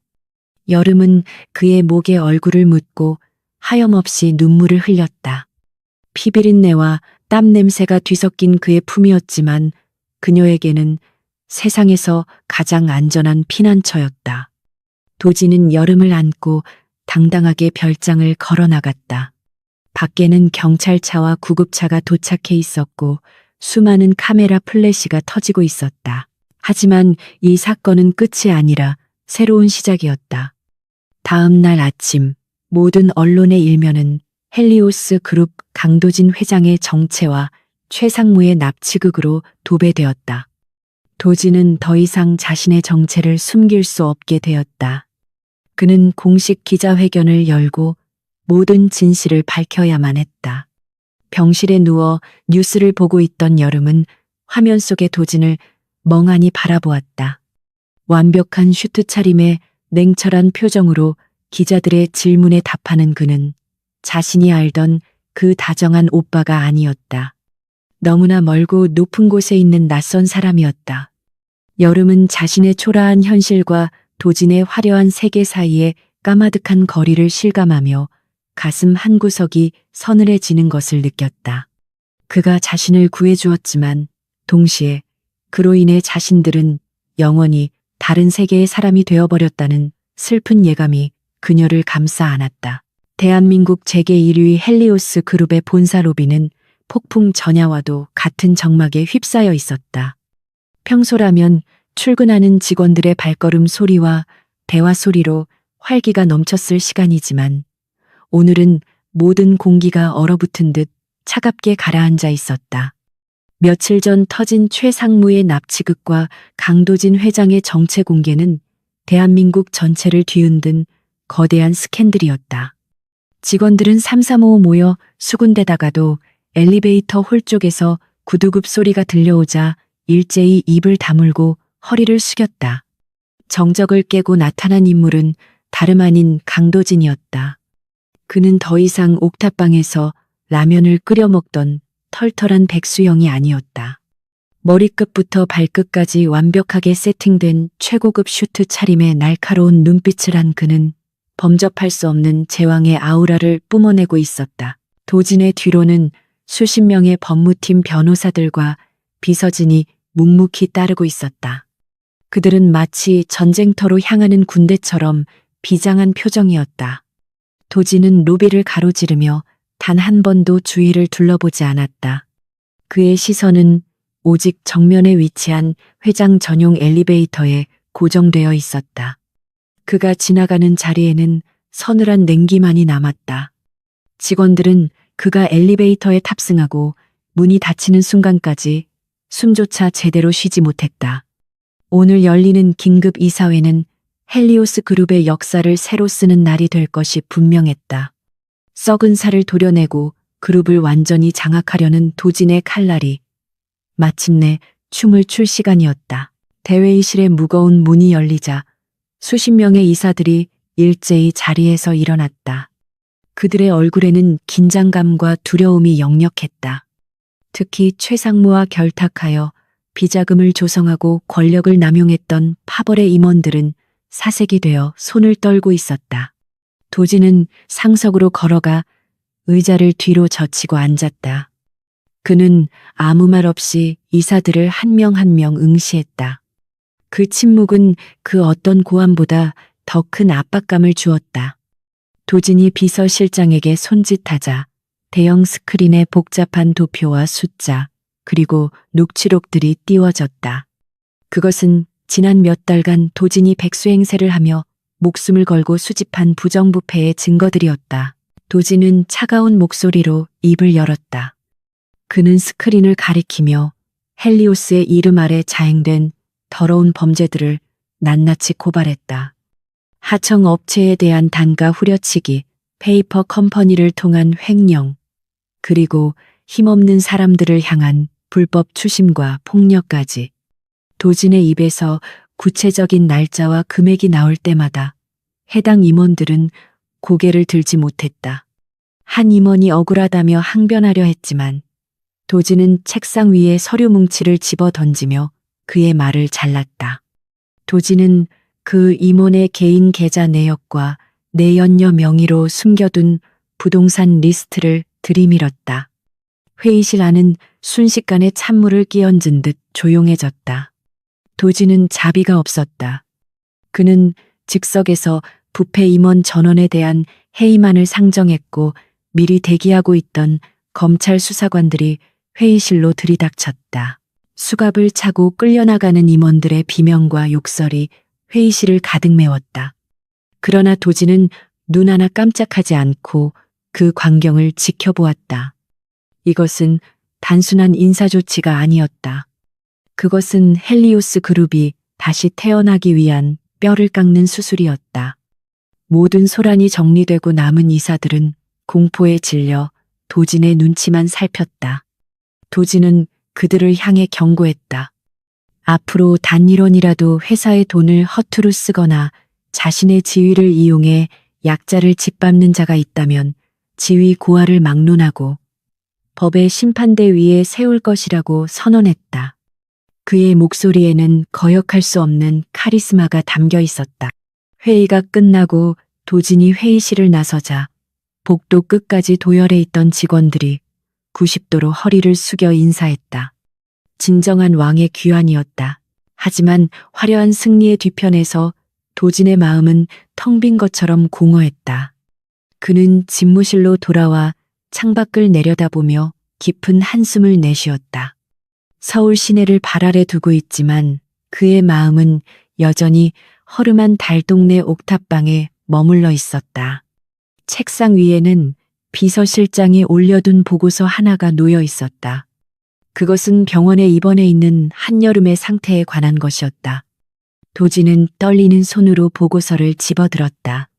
그녀는 육체적으로는 큰 부상이 없었지만 정신적인 충격으로 식사를 거부하고 외부와의 접촉을 차단하고 있다고 적혀 있었다. 도진의 가슴 한구석이 욱신거렸다. 그는 세상을 다 가졌지만 정작 가장 소중한 여자의 마음을 잃어버릴 위기에 처해 있었다. 같은 시각 헬리오스 병원 VIP 병동에 누워있는 여름은 멍하니 천장만 바라보고 있었다. 호화로운 병실은 마치 감옥처럼 느껴졌다. 문 밖에는 도진이 배치한 경호원들이 지키고 서 있었고 창밖에는 특종을 노리는 기자들이 진을 치고 있었다. TV 뉴스에서는 연일 헬리오스 회장과 가난한 캔디의 로맨스를 떠들어대고 있었다. 사람들은 그것을 현대판 신데렐라 이야기라며 부러워했지만 당사자인 여름에게는 끔찍한 악몽일 뿐이었다. 그녀는 자신이 도진의 거대한 연극 노름에 노란한 광대처럼 느껴졌다. 그가 옥탑방에서 보여준 따뜻한 미소와 다정한 말투가 모두 거짓이었다는 생각에 배신감이 뼛속까지 사무쳤다. 여름은 자신이 도진을 동정하고 걱정했던 지난 날들이 수치스러워 견딜 수가 없었다. 라면 한 그릇을 나눠 먹으며 행복해했던 기억. 그가 일용직 노동을 하고 돌아왔을 때 다친 손을 치료해주며 흘렸던 눈물 이 모든 것이 도진에게는 그저 심심풀이 유의에 불과했을 것이라는 생각이 꼬리에 꼬리를 물었다. 물론 그가 자신을 구해준 것은 사실이었다. 하지만 그 위험조차 도진이 아니었다면 겪지 않아도 될 일이었다. 여름은 이불을 머리끝까지 뒤집었었다. 도진이 보고 싶다는 마음과 그를 영원히 보고 싶지 않다는 마음이 격렬하게 충돌하며 그녀를 괴롭혔다. 그날 저녁 병실 문이 조심스럽게 열리고 도진이 들어왔다. 그는 여전히 완벽한 슈트 차림이었지만 얼굴에는 피로가 가득했다. 여름은 침대에 등을 돌리고 누워 그를 쳐다보지 않았다. 도진은 침대 옆 의자에 앉아 한참 동안 아무 말도 하지 못했다. 무거운 침묵이 두 사람 사이를 짓눌렀다. 도진은 마른 세수를 하며 어렵게 입을 열었다. 몸은 좀 어떠냐는 그의 목소리는 물기 어린 바람처럼 떨리고 있었다. 여름은 대답하지 않았다. 도진은 다시 한번 용기를 내어 말했다. 속이려던 것은 아니었다고. 처음에는 그저 잠시 쉬고 싶었을 뿐인데 너를 만나고 나서 욕심이 생겼다고 고백했다. 네 곁에 있을 때만이 진짜 살아있는 것 같아서 진실을 말할 타이밍을 놓쳤다고 변명했다. 여름이 천천히 몸을 일으켜 앉았다. 그녀의 얼굴은 창백했고 눈은 붉게 충혈되어 있었다. 그녀는 도진을 똑바로 바라보며 물었다. 그래서 재미있었냐고. 내가 당신 나면 값 걱정하고 밀린 월세 걱정할 때 속으로 얼마나 비웃었냐고 쏘아붙였다. 도진은 당황하며 손을 내저었다. 절대 그런 것이 아니라며 너의 순수한 마음에 감동했고 진심으로 행복했다고 말했다. 하지만 여름은 차갑게 웃었다. 당신에게는 행복한 추억이었겠지만 나에게는 끔찍한 기만이었다고 일갈했다. 신뢰가 없는 관계는 모래성일 뿐이라고 그녀는 단호하게 말했다. 도진은 그녀의 손을 잡으려 했지만 여름은 피했다. 도진은 절박해졌다. 그는 무엇이든 해주겠다고 말했다. 아버지의 빚은 이미 다 갚았고 네가 원한다면 유학을 보내주거나 브랜드를 런칭해 줄 수도 있다고 제안했다. 돈으로 해결하려는 그의 태도에 여름의 표정이 더욱 싸늘하게 식었다. 그녀는 도진을 노려보며 말했다. 당신은 여전히 아무것도 모른다고. 내가 원한 건 당신의 돈이나 배경이 아니라 옥탑방에서 함께 꿈을 이야기하던 강도진이었다고. 하지만 그 강도진은 이제 세상에 없지 않냐고 반문했다. 지금 내 눈앞에 있는 건 헬리오스 그룹 회장님일 뿐이고 우리는 사는 세계가 다르다고 선을 그었다. 여름의 말은 도진의 가슴에 비수처럼 꽂혔다. 그는 반박할 수 없었다. 자신이 가진 막강한 권력과 재력이 오히려 그녀에게는 넘을 수 없는 벽이 되어버렸다는 사실을 깨달았다. 도진은 고개를 떨구었다. 그는 자신이 이룬 모든 성공이 그녀 없이는 아무런 의미가 없다는 것을 알았지만 이미 엎질러진 물이었다. 여름은 침대에서 내려와 옷장에 있던 자신의 낡은 옷을 꺼내 입었다. 그리고 작은 가방을 챙겨 들었다. 도진이 놀라서 일어났다. 어디로 가냐고 물었다. 여름은 담담하게 대답했다. 내 자리로 돌아가겠다고. 당신이 만들어준 이 화려한 세상이 아니라 내가 있어야 할 곳으로 가서 내 힘으로 다시 시작하겠다고 말했다. 도진은 문을 막아서고 싶었지만 그럴 수 없었다. 그녀의 눈빛이 너무나 단호해서 감히 잡을 용기가 나지 않았다. 지금 그녀를 억지로 붙잡는다면 영영 그녀를 잃게 될 것 같다는 두려움이 엄습했다. 도진은 길을 비켜주었다. 여름은 도진을 지나쳐 문을 향해 걸어갔다. 문고리를 잡은 그녀가 잠시 멈칫했다. 그리고 뒤도 돌아보지 않은 채 작게 속삭였다. 고마웠어요. 나를 구해줘서. 그리고 미안해요. 당신을 사랑해서. 그 말을 끝으로 그녀는 병실을 나갔다. 문이 닫히는 소리가 텅 빈 병실에 메아리 쳤다. 도진은 그 자리에 주저앉았다. 천하를 호령하는 헬리오스의 회장이었지만 지금 이 순간 그는 세상에서 가장 초라한 패배자였다. 그는 두 손에 얼굴을 묻고 흐느꼈다. 옥탑방에서의 기억들이 주마등처럼 스쳐 지나갔다. 함께 장을 보고 요리를 하고 사소한 일에 웃음 짓던 그 평범한 일상들이 이제는 다시 돌아올 수 없는 꿈처럼 느껴졌다. 그는 자신이 쓴 왕관의 무게가 이렇게 무거울 줄은 미처 몰랐다.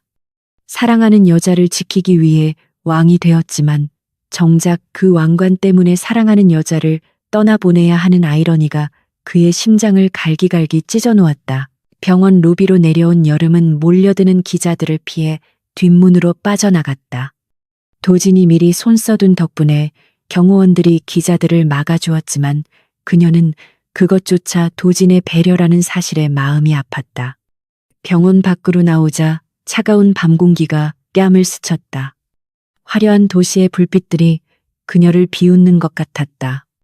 그녀는 택시를 잡아타고 목적지를 말하지 않은 채 그냥 달려달라고 했다. 차창 밖으로 스쳐 지나가는 풍경을 보며 여름은 소리 없이 울었다. 그녀는 자신이 도진을 얼마나 사랑했는지, 그리고 지금도 얼마나 사랑하고 있는지 뼈저리게 느끼고 있었다. 하지만 사랑만으로는 극복할 수 없는 현실의 벽이 존재한다는 것을 인정해야만 했다. 며칠 후 헬리오스 그룹은 대대적인 혁신을 발표했다. 강도진 회장은 투명 경영을 선언하고 사회 환원 사업을 대폭 확대했다. 언론은 그를 개혁 군주라고 칭송했지만 도진의 표정은 언제나 얼음처럼 차가웠다. 그는 일에 미친 사람처럼 몰두했다. 밤낮 없이 회사를 지키며 그룹을 성장시켰지만 퇴근 후 텅 빈 펜트하우스로 돌아오면 지독한 고독이 그를 기다리고 있었다. 그는 매일 밤 옥탑방이 있던 달동네를 찾아가 멀리서 불 꺼진 창문을 바라보다 돌아오곤 했다. 여름은 그곳을 떠나 종적을 감췄다. 도진은 사람을 풀어 그녀를 찾을 수도 있었지만 그러지 않았다. 그것이 그녀에 대한 마지막 배려이자 예의라고 생각했기 때문이다. 한편 여름은 서울을 떠나 작은 지방 도시에 정착했다. 그녀는 작은 수선집을 차리고 다시 바늘과 실을 잡았다. 아무도 자신을 알아보지 못하는 곳에서 그녀는 오로지 자신의 실력만으로 승부하고 싶었다. 낮에는 손님들의 옷을 고쳐주고 밤에는 자신만의 디자인을 스케치하며 꿈을 키워나갔다. 가끔 TV 뉴스에서 도진의 모습이 나올 때면 심장이 쿵 하고 내려앉았지만 그녀는 애써 외면하며 채널을 돌렸다. 하지만 스케치북 한 구석에는 여전히 도진을 위한 슈트 디자인이 그려지고 있었다. 그것은 지울 수 없는 그리움의 흔적이었다. 계절이 바뀌고 찬바람이 불기 시작할 무렵 도진은 집무실에서 창밖을 보며 생각에 잠겨 있었다. 비서실장이 들어와 조심스럽게 말을 건넸다. 회장님 찾으시던 분의 소식을 들었습니다. 도진의 눈동자가 흔들렸다. 그는 잠시 망설이다가 물었다. 잘 지내고 있나? 비서실장은 고개를 끄덕이며 사진 한 장을 건넸다. 사진 속의 여름은 작은 가게 앞에서 환하게 웃고 있었다. 예전보다 조금 야위었지만 눈빛만은 여전히 맑고 당당해 보였다. 도진은 사진을 어루만지며 희미하게 미소 지었다.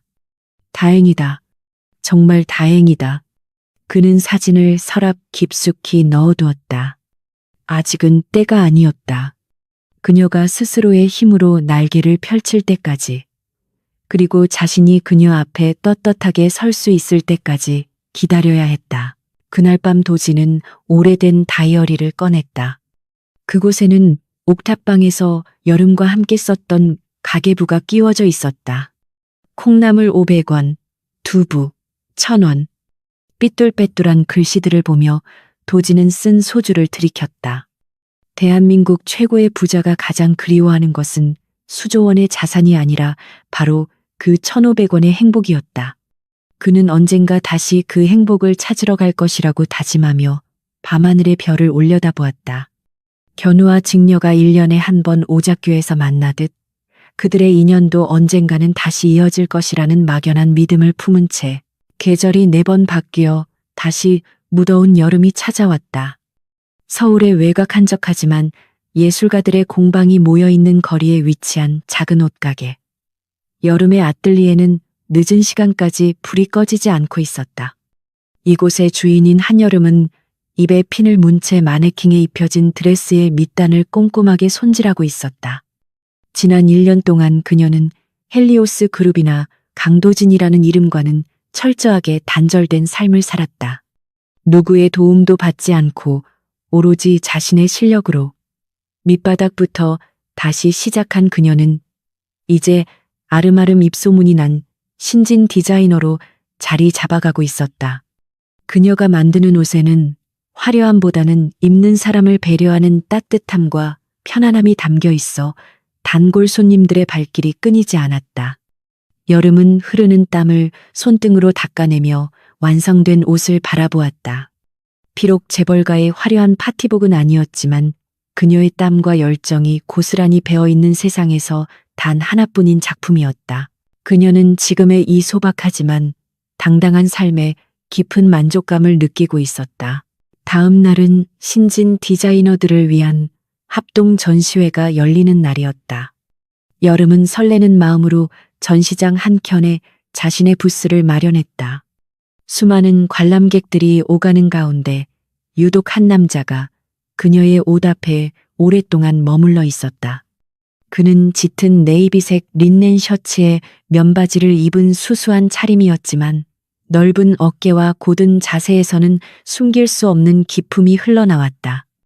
여름은 손님을 응대하러 다가가다가 그 남자의 옆모습을 보고 그 자리에 얼어붙고 말았다. 1년이라는 시간이 지났어도 절대 잊을 수 없는 얼굴 강도진이었다. 그는 여름이 다가온 것을 눈치채고 천천히 고개를 돌렸다. 그의 눈가는 조금 더 깊어졌고 표정은 예전보다 훨씬 편안해 보였다. 도진은 놀란 여름을 보고 빙긋 웃으며 말했다. 옷이 참 따뜻해 보인다고 만든 사람을 닮아서 그런 것 같다고. 그 목소리는 1년 전 옥탑방에서 들었던 다정한 오빠의 목소리 그대로였다. 여름은 심장이 터질 듯이 뛰었지만 애써 침착함을 유지하려 노력했다. 도진은 그녀에게 부담을 주지 않으려는 듯 거리를 유지하며 정중하게 인사를 건넸다.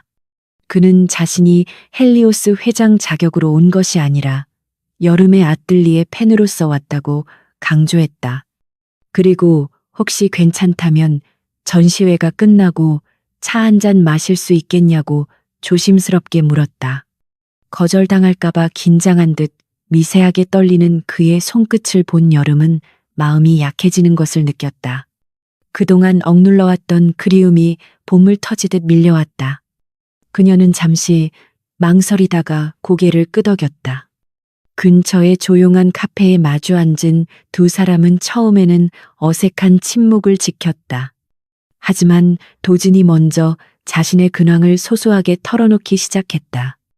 회장직의 무게는 여전히 무겁지만 주말에는 텃밭을 가꾸며 마음을 다스리고 있다는 둥요리 실력이 늘어 이제는 김치찌개도 끓일 줄 안다는 둥 사소한 이야기들이었다. 그날 이후 도진은 주말마다 여름의 아뜰리에를 찾아왔다. 그는 결코 비싼 선물이나 꽃다발을 들고 오지 않았다. 대신 그는 여름이 바쁠 때면 묵묵히 청소를 돕거나 무거운 원단로를 날라주었고 가게 전구가 나가면 사다리를 타고 올라가 갈아주었다.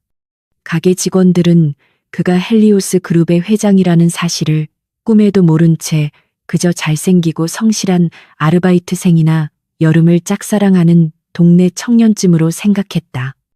도진은 그 오해를 즐기며 여름의 일상 속에 자연스럽게 스며들었다. 그는 옥탑방 시절처럼 편안한 트레이닝복 차림으로 나타나 여름과 함께 분식집에서 떡볶이를 먹었고 늦은 밤에는 그녀를 집까지 바래다 주며 밤길을 지켰다. 여름은 그런 도진을 보며 깨달았다. 그가 자신의 세계로 돌아오라고 강요하는 것이 아니라 그가 직접 자신의 좁고 소박한 세계로 내려와 함께 걸어주고 있다는 것을. 어느 비 오는 늦어른 밤, 도지는 여름을 차에 태우고 어딘가로 향했다.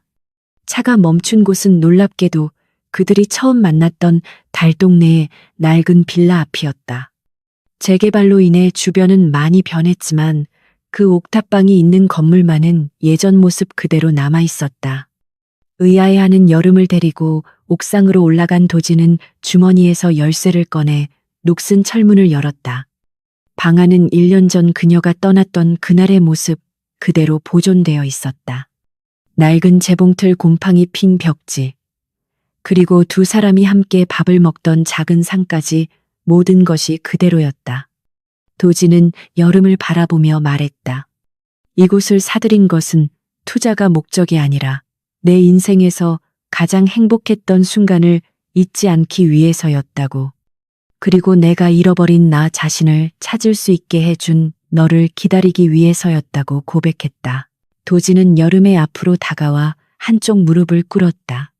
그의 손에는 화려한 다이아몬드 반지 대신 투박하지만 정성이 담긴 은반지가 들려 있었다. 그것은 도진이 금속 공예 공방에 다니며 직접 만든 반지였다. 그는 떨리는 목소리로 청혼했다. 다시는 너를 내 세계에 가두거나 외롭게 만들지 않겠다고. 강도진 회장이 아닌 인간 강도진으로서 평생 너의 곁에서 너의 꿈을 응원하고 함께 늙어가고 싶다고 말했다. 여름의 눈에서 눈물이 주르륵 흘러내렸다.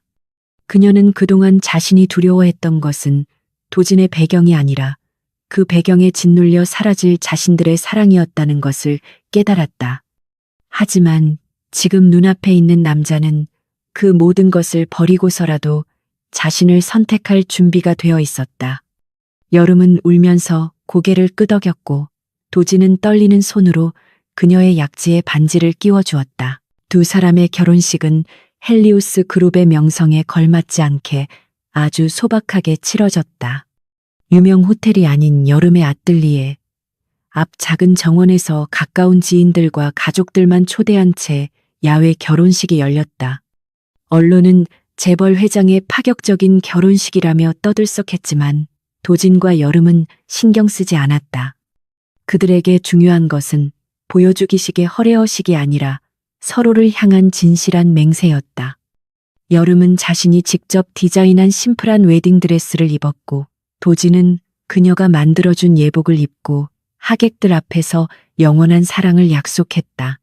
맑은 가을 하늘 아래서 두 사람은 서로를 바라보며 세상에서 가장 행복한 미소를 지었다. 그것은 돈으로 살 수 없는 진정한 사랑의 결실이었다. 결혼 후에도 도진과 여름의 삶은 크게 달라지지 않았다. 도진은 여전히 회사 일에 매진했지만 퇴근 후에는 반드시 집으로 돌아와 여름과 함께 저녁을 먹고 산책을 했다. 여름 또한 자신의 브랜드를 계속 운영하며 디자이너로서의 커리어를 쌓아나갔다.